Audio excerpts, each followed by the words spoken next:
My future wife keeps bringing up that our marriage will be open, but open only for her since I'm only a car tech. Be me, 31, working as a mechanic since I was 24. Love every minute of it. Get to fix things with my hands all day. Work with great group of guys. Boss is like a father figure to me. Pay is decent enough to live comfortably. Can even save some money most months. Best part of my job is this special project. Working on my grandpa's 1965 Chevelle. That car means everything to me. Before Grandpa lost his battle with cancer, made me promise to finish restoring it. He taught me everything I know about cars. Started when I was just a little kid. Could barely reach the hood without standing on a wooden crate. Grandpa always joked that motor oil ran in our veins instead of blood. 5 years ago, met a girl named Catherine. Funny how we met, actually. Her dad owns a repair shop in the east side of town. Brought this complicated transmission job to our garage. Needed a second opinion. Saw me working and decided to play matchmaker. Asked me to check his daughter's car. Said the AC was acting weird. Classic dad move. When Catherine came to pick up her car, we just clicked. She worked as a project manager at this advertising company downtown. Nothing too fancy. We went for coffee that day. Talked for hours. She actually seemed interested in my work. Asked questions about the cars I was fixing. Even better, she got along great with my family. Mom basically adopted her after the first Sunday dinner. Moved in together after 2 years. Got this cozy apartment near downtown. Catherine would come to the garage on weekends. Hang out while I worked on the Chevelle. Got her own pair of overalls and everything. She'd help me sand parts. Hand me tools. Learn about what each piece did. We had this whole plan. Going to use the Chevelle as our wedding car. Decorate it with vintage flowers and ribbons. Life was pretty great back then. We had our routines. She'd cook dinner some nights. I'd cook others. Yeah, mechanics can cook too. We'd watch movies. Hang out with friends. Go to family dinners. Regular stuff, but it felt perfect to us. My buddies from the garage loved her. Their wives would invite her for girls' nights. Everything just worked. Even our problems were normal couple stuff. Like she'd get annoyed when I left my work boots in the living room, or I'd give her grief about leaving wet towels on the bed. But we always worked it out. Never went to bed angry. That was our rule. Was planning to propose for a while. Saved up for a ring. Wasn't the biggest, but thought it was pretty nice. Did it at my parents' place during Sunday dinner. Both our families there. Catherine cried happy tears. My mom cried. Her mom cried. Even my dad got something in his eye, if you know what I mean. We started planning the wedding right away. Nothing too fancy. Ceremony at this beautiful old church. Reception at the community center where Catherine used to volunteer. She was cool with keeping things simple. Said she'd rather put money toward our future than spend it all on one day. Then about 3 months ago, everything changed. Catherine got this big promotion at her firm. Went from project manager to lead brand strategist. Was really excited about it. Telling me about all these projects she'd get to work on. I was proud of her. You know, she worked hard for it. But man, if I'd known then what was coming. After Catherine got this big promotion, suddenly everything about her changed. And she was so obvious about the whole thing. Like seriously, did she think I was stupid just because I work with cars? Every morning she'd spend like an hour getting ready for work. New makeup, new hairstyle. These expensive clothes she kept ordering online. We're talking designer blouses and stuff. Saw the credit card bill one time when I was paying our rent online. That's almost what I make in 2 days of work just for one shirt. Her supervisor, Daniel, started scheduling all these emergency late-night meetings. Like, how many emergencies can an advertising company really have? They're not saving lives or fixing broken-down cars on the highway at 2 a.m., like my buddy Tom has to do. But Catherine would come home at 9 o'clock, sometimes 10 p.m., talking about how they lost track of time working on projects. Started noticing other stuff too, like how she'd always put her phone face down when she was around me, or how she'd step out onto our apartment balcony to take calls, even when it was freezing outside. One time I got up to use the bathroom at night, saw her texting someone at 1 a.m., but when she noticed me, she quickly turned off her phone, pretended to be asleep. The worst part was how she started acting around my friends and family. These are good people, you know, salt of the earth type folks. Who'd give you their last dollar if you needed it? My best friend Ryan's wife had a baby. They invited us over for dinner. Catherine spent the whole time checking her phone under the table, then made us leave early because she had a headache. Saw her posting on Instagram an hour later, from some fancy wine bar with her work friends. Then there was this one time my sister Lucy needed help moving. Catherine used to love Lucy. They were like best friends. Lucy even asked her to be her maid of honor last year. But suddenly Catherine's too busy to help her move. Said she had this big presentation to prepare for. So I went alone to help Lucy. Guess what? One of Lucy's new neighbors works at Catherine's company. Said there weren't any big presentations that week. The changes at home were just as bad. We used to cook dinner together almost every night. Nothing fancy, just regular food. But it was our thing. She'd chop vegetables while I handled the meat and stuff. And we'd talk about our day. Now she was always grabbing dinner with the team. or networking over appetizers, whatever that means. When she was home, she'd just order expensive takeout and eat while staring at her phone. Remember that Chevelle I mentioned? Catherine stopped coming to the garage completely. Used to be our Saturday thing. We'd work on the car together, grab lunch from this little Thai place around the corner, make a whole day of it. The owner, Lisa, still asks about her sometimes. Now Catherine says the garage is too dirty, and she can't risk ruining her work clothes. Like she can't change clothes or something. One Saturday I was at work. Yeah, I pick up extra shifts sometimes. Sue me for wanting to save more money. And Catherine said she was going shopping with her work friends. Then my cousin Ben texts me a picture. He'd seen Catherine and Daniel at this upscale restaurant downtown. Definitely not shopping. They were sitting real close, laughing about something. Ben asked if I knew she was there. I played it cool. Said, yeah, must be a work lunch. Ben's not stupid though. He just sent back bro, and I knew what he was thinking. I started watching more closely after that. Noticed how her work events were always on days when I had late shifts at the garage. How she'd get all nervous if I said I might stop by her office to bring her lunch. One time I actually tried to surprise her with lunch. This nice sandwich from the deli she used to love. Secretary said she was in a meeting, but I saw her car wasn't even in the parking lot. The final straw before everything went down. We were supposed to go look at wedding flowers one weekend. Catherine canceled last minute. Said she had to go to some emergency strategy meeting. Again, with the emergencies in advertising. I was pretty upset. Called her work to leave a message about dinner plans. Guess what? Daniel's secretary said they were both out of office that day. No meeting. Looking back, the signs were all there. The password on her phone. The weird work hours. The new clothes. The constant texting. The way she'd jump every time her phone buzzed. How she stopped wanting to hang out with my family. Started making comments about my job. My clothes. My friends. Acting like the life we built together suddenly wasn't good enough for her. I knew there was something going on with her, but I gave it time. But you know what's funny? Through all this, I kept working on that Chevelle. Every free moment I had, I was at the garage fixing it up. My grandpa used to say, son, when life gets messy, focus on what you can fix with your hands. So that's what I did. Kept my head down, worked on the car, and waited for Catherine to show her true colors. And boy, did she ever. Everything went down one night. It was a Tuesday night.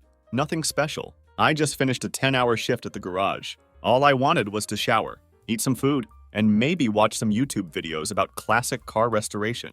Catherine was already home when I got there, which was weird, cause lately she'd been working late most nights. She ordered some fancy sushi from that expensive place downtown. Another red flag, cause she only gets that stuff when she's trying to soften me up for something.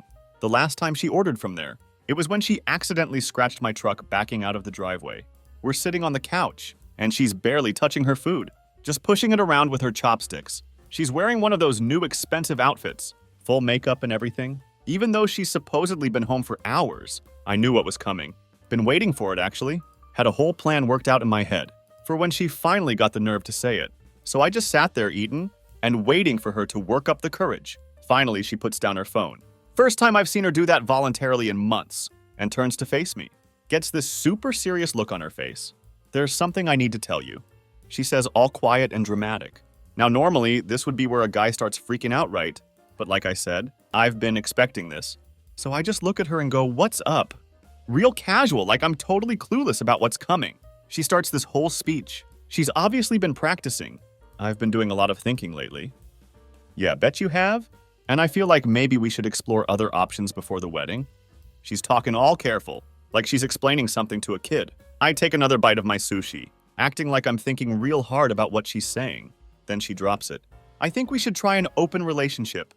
My stomach sank. Catherine had always watched her friends get into open relationships and called it the dumbest thing ever. Never even considered it for us. But now with our wedding coming up soon, there was no way this was coming out of nowhere. Something was off and I knew it.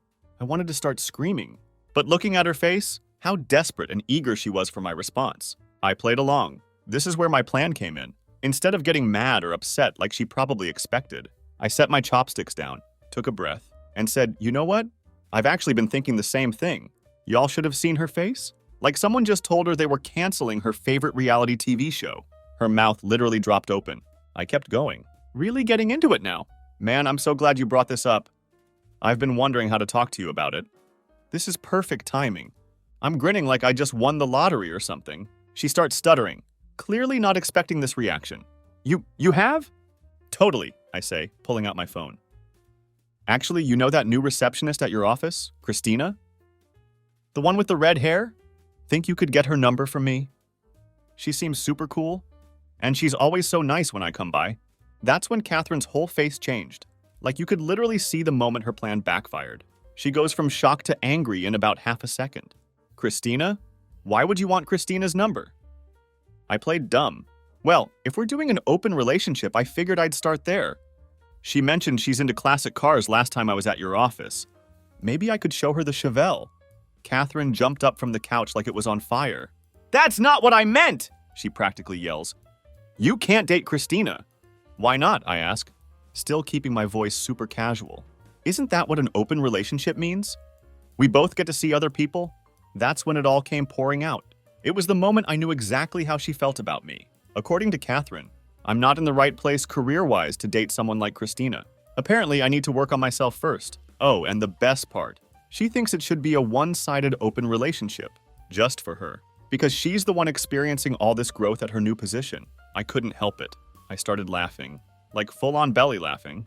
So let me get this straight, I said, wiping my eyes.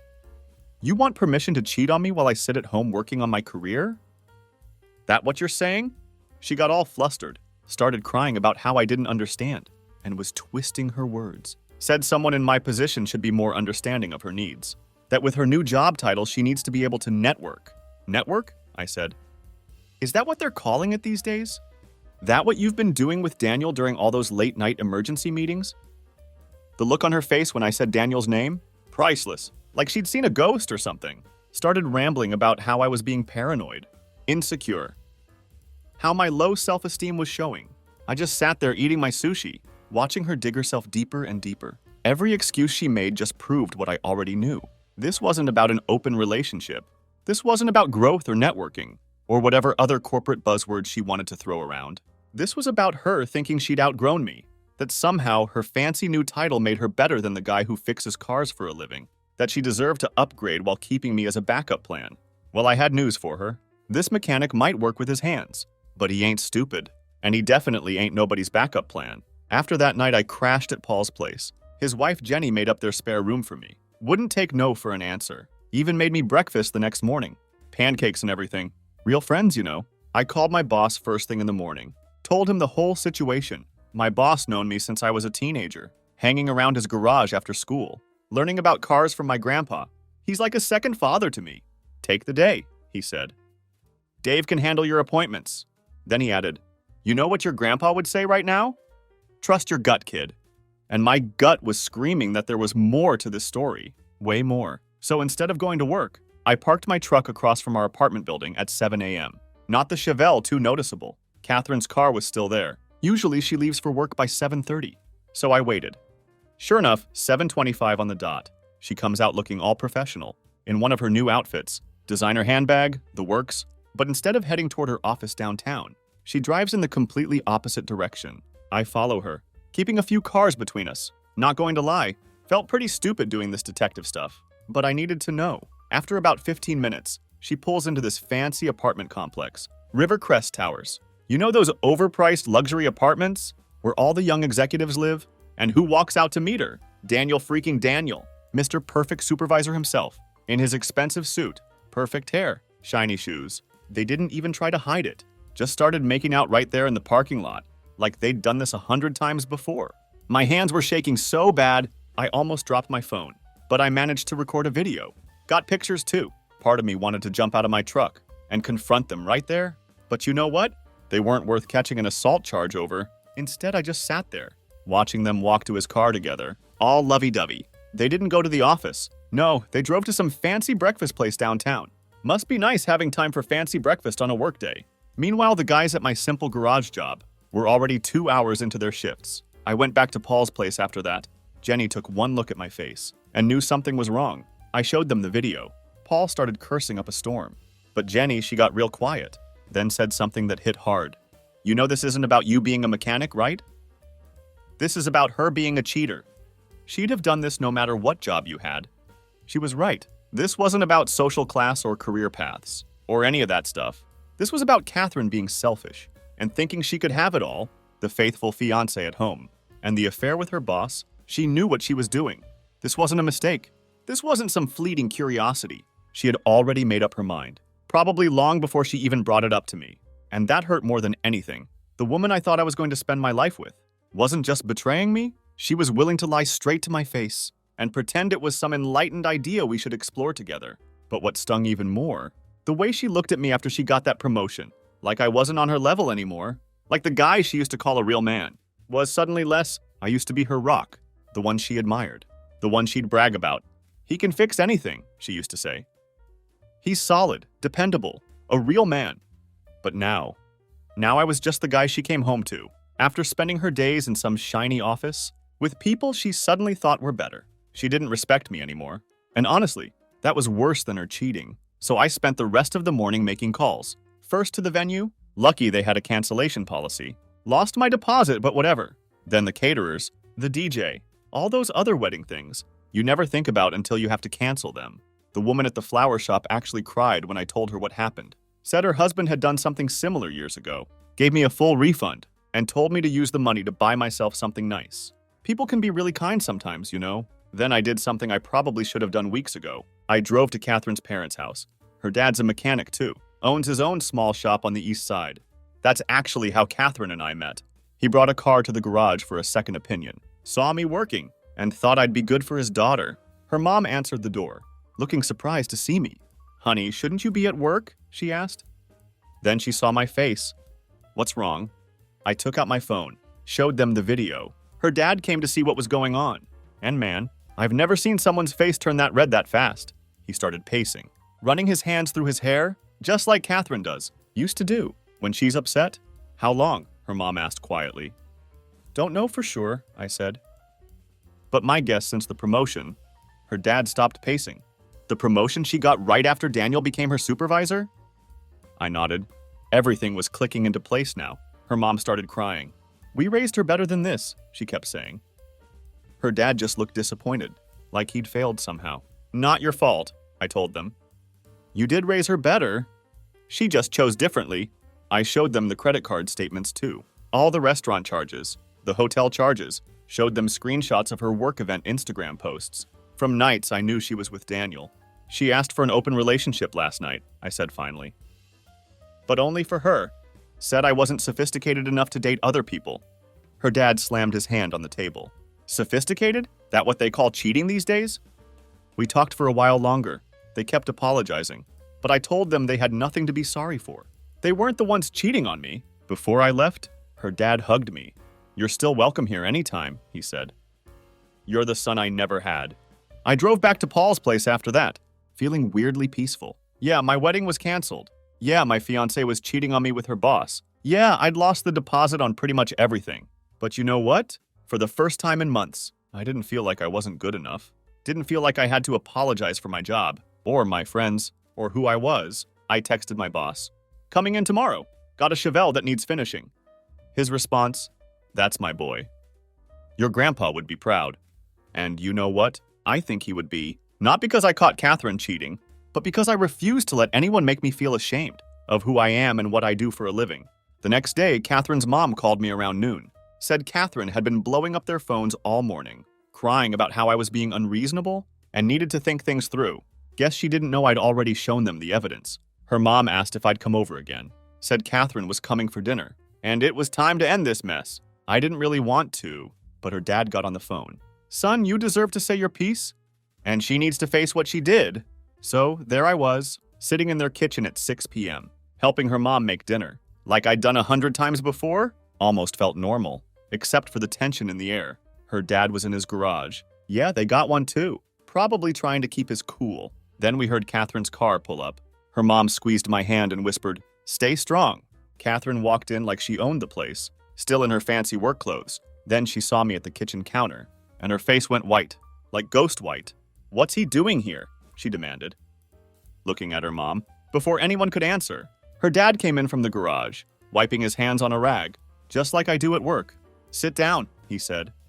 In that voice parents use when you're in serious trouble. Catherine sat. "Guess some habits don't change, even when you're a fancy advertising executive now?" Her dad continued. "You've been calling us all day about how unreasonable your fiancé is being. So here he is. Talk."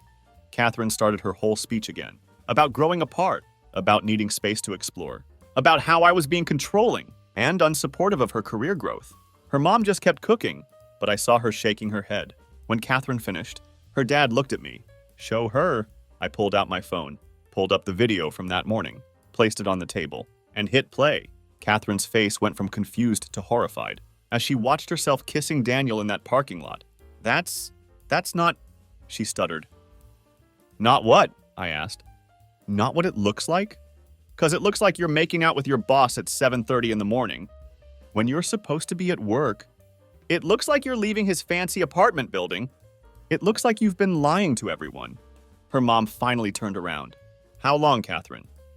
How long has this been going on? Catherine started crying. It's not what you think, she tried again. I pulled out the credit card statements next. These charges from the Grand Plaza Hotel. That not what we think either? The dinners for two at places I've never been to. All those emergency meetings. That somehow always happened when I was working late. Her dad hadn't moved from his spot by the garage door. We raised you better than this, he said quietly. That seemed to hit her harder than anything else. You don't understand, she said between sobs. Daniel, he sees my potential. He knows what I can become. We're the same. We have the same goals. Goals? Her dad interrupted. Like cheating on your fiancé? Like lying to your family? Those the kind of goals you're talking about? I just sat there, watching her try to explain herself, watching her parents see who their daughter had really become. It was sad, honestly. You know what the worst part is? I finally said. You could have just told me if you didn't want to marry me anymore. If you'd fallen for someone else. You could have just said so. Instead, you made me feel like I wasn't good enough. Because I work with my hands. Like I should be ashamed of being a mechanic. Her mom came and stood behind my chair, hands on my shoulders, like she was protecting me. Your father's a mechanic, she said. Catherine, was he not good enough either? That hit home. Catherine looked at her dad, still in his work clothes, still holding that shop rag. He'd put 2 kids through college with that not good enough job. Daddy, I didn't mean...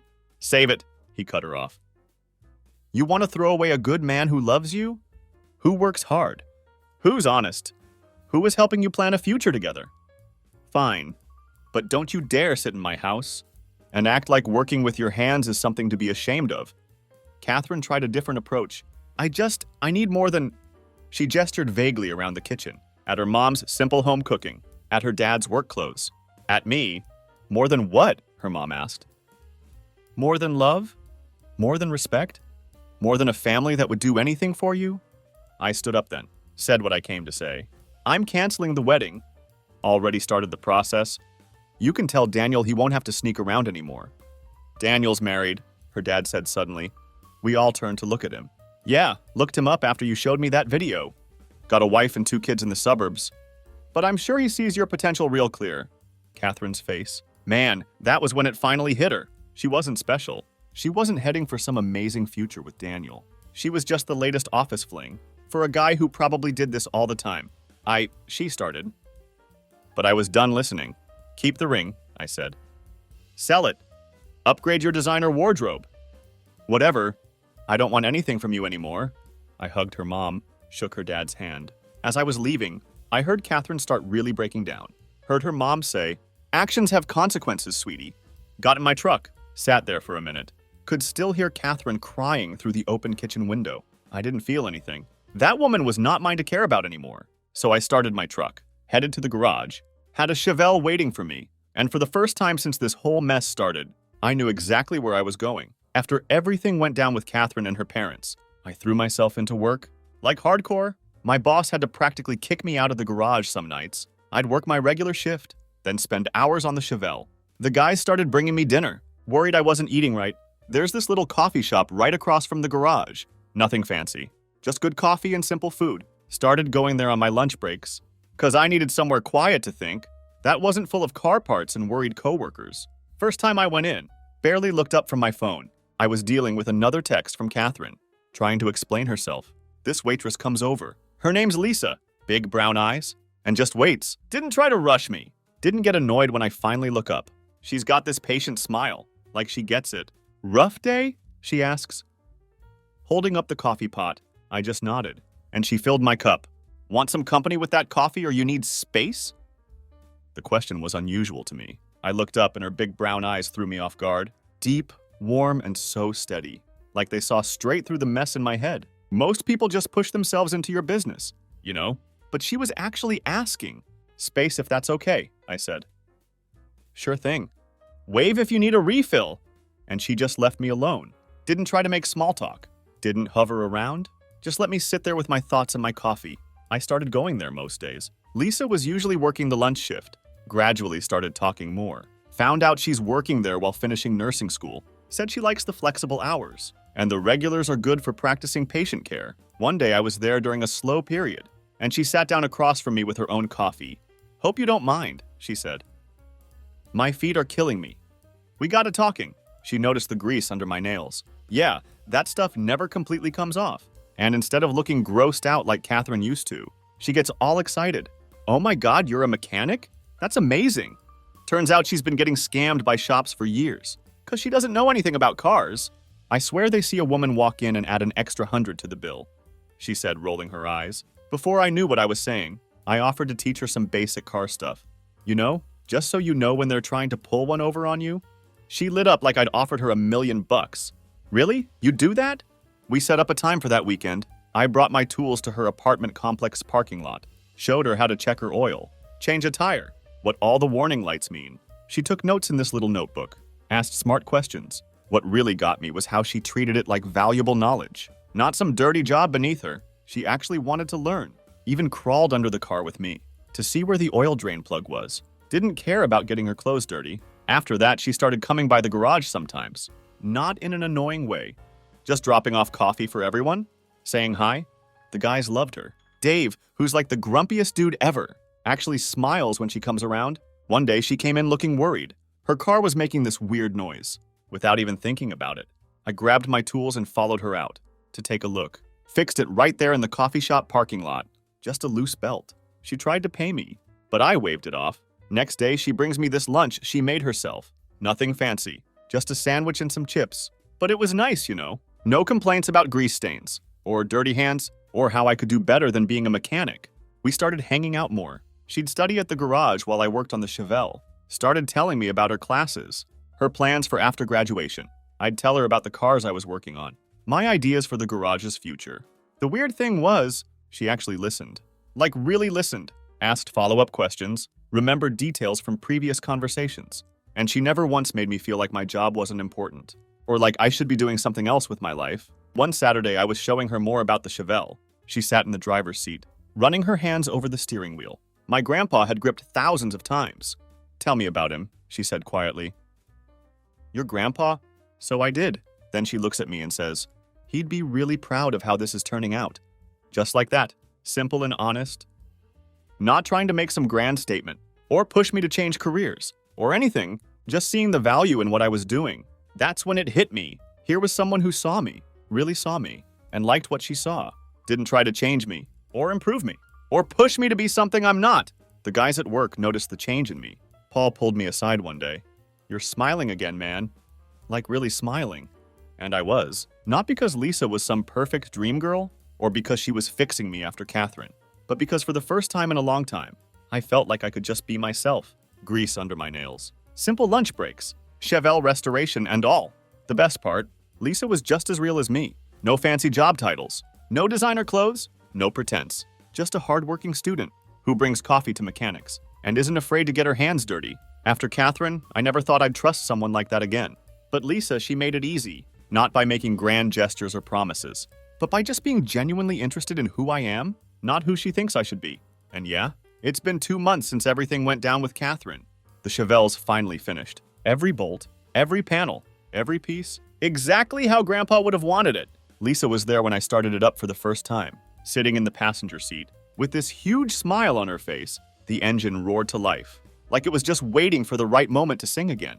Later that night, Lisa and I drove it to my parents' place for Sunday dinner. My mom took one look at us pulling up in Grandpa's car and started crying happy tears. Dad just nodded. That quiet, proud nod. That says everything without saying anything. Catherine's dad was there too. Yeah, we still keep in touch. He's more family now than Catherine ever was. Speaking of Catherine, man, karma hit her and Daniel hard. Turns out Daniel wasn't just cheating with Catherine.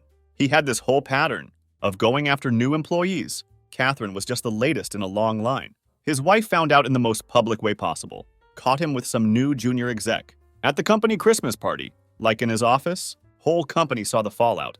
Daniel's wife took him for everything in the divorce. House, cars, most of his money. Even better, she now owns half his company shares, because he was dumb enough not to get a prenup. She's on the board of directors now, and first thing she did was vote to fire him. Guy's working at some tiny consulting firm in another state now. Nobody in the industry will touch him. Catherine tried to play the victim when it all came out.